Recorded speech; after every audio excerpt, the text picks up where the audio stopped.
back a little bit to comedy. So about 4 years ago, I was diagnosed with Parkinson's.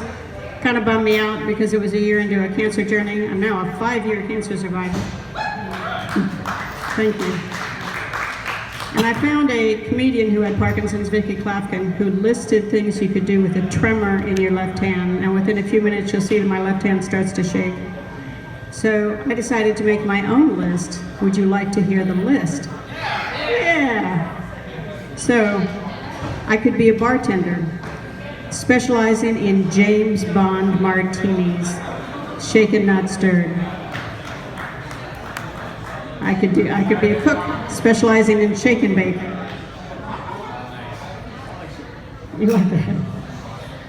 I could be a restaurant critic, specializing in restaurants that make thick soups.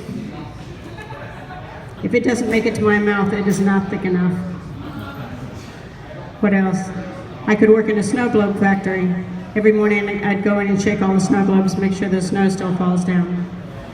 I could work in a casino. Every morning I'd go in and shake all the dice, make sure the dots don't fall off.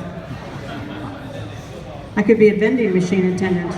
If the vending machine keeps your money, I'll go shake it up and get your candy bar out. What else? I could work in a casino. Every morning I'd go in and shake all the bodies, make sure they're still dead. That's a favorite. Let's change it up. Advertisers lie. I know this is not a shock to you. Let's talk about diamonds, Santa Claus, and formula, baby formula. So diamonds. So you've seen all those advertisements where the guy gets down on one knee and asks the girlfriend to marry him.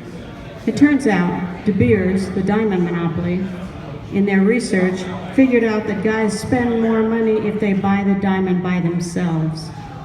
And so they wanted to talk guys into buying the diamond by themselves instead of going ring shopping with their girlfriend.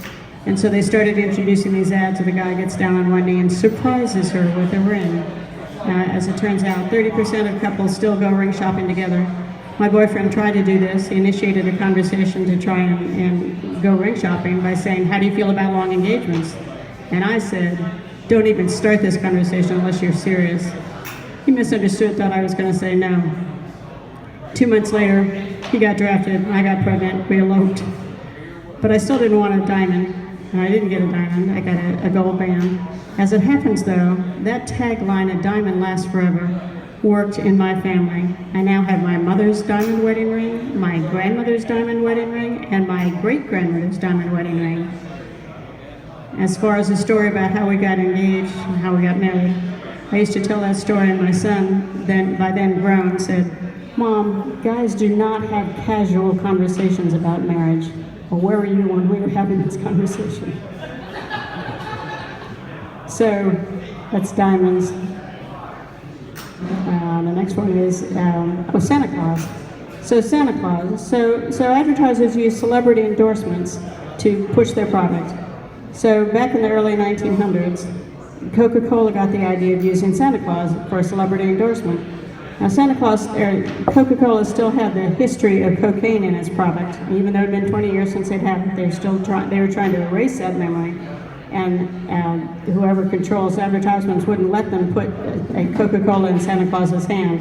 So what they did was they put it on a table next to Santa Claus. Slowly over time, they got to the point where they were able to put it in his hand. Now I want to know, where do all those royalties go for Santa Claus's celebrity endorsement? Is that how he was able to expand his franchise worldwide? And do the elves get any of this piece of this action? And oh, by the way, I haven't seen Rudolph in a long time. Did he finally retire to Florida on his profits? So baby formula.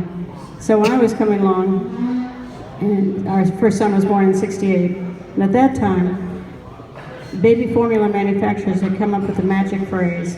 Now imagine that you're an advertiser for a baby formula manufacturer, and your competition is nursing. So your competition is free, it's available all the time, that makes your breast grow bigger. That's your competition. But they came up with a magic phrase, scientifically formulated. And they convinced mothers and pediatricians that formula was actually better than nursing. And that worked for a while, and that's what happened when our son was born in 60. That's where we were when my son was born in 68. They stopped my milk with a shot in the hospital and sent me home with a starter kit of formula. Skip ahead 11 years when our second son was born, but then the hippies had gotten into the act and they said, nursing is free and healthy, and La Leche League got busy and convinced mothers and pediatricians that nursing is free and healthy, so I nursed my second son. So that's the end of baby formula. So I want to talk about children. Children learn how to act in the world by watching us. So I want to talk about lotion, and what else do children watch? Oh, milk. So when my kids were young, again with the free stuff, I gave them mostly boxes of cereal and milk cartons and empty things to play with, because I thought, okay, they need to learn how things are in the real world, and so I'll give them real stuff to play with, and kids like to play with boxes anyway. And this worked for a while until I noticed I was in a grocery store with my toddler son, and he disappeared around the end of an aisle. So I went to find him. He was in the milk section, popping the tops off of all the cartons of milk. Oops, a little too realistic. So lotion. So one day he was watching my husband put oil in his lawnmower. Now, that was fine as far as watching goes, but the cover of the lawnmower looked a lot like the cover of my hairdryer. And lo and behold, I came into the bathroom one day. He was, you're anticipating, he was pouring hand lotion into my hairdryer. It's a good thing children are cute. I'm Carol Covin. You can find me on Facebook and YouTube every Thursday at Girani and every fourth Friday here at Tucked Away. Thank you very much.